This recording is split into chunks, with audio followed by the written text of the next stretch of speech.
தமிழ்நாட்டில் பல்வேறு பகுதிகளில் அதிகாலையில் சிறப்பு தொழுகையுடன் இஸ்லாமியர்கள் ரமலான் மாத நோன்பினை தொடங்கினர். இஸ்லாமியர்களின் முக்கிய பண்டிகையான ரம்ஜான் மார்ச் 31ஆம் தேதி கொண்டாடப்பட உள்ள நிலையில் ரமலான் நோன்பு ஞாயிற்றுக்கிழமை அதிகாலை தொடங்கியது.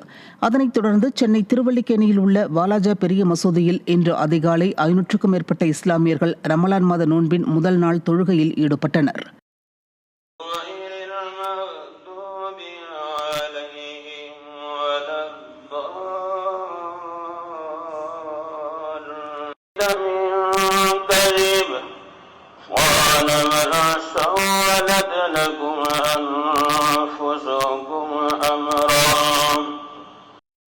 நாகையில் நாகூர் தர்கா உள்ளிட்ட 40க்கும் மேற்பட்ட பள்ளி வாசல்களில் தராவீஹ் சிறப்பு தொழுகைகள் நடைபெற்றன.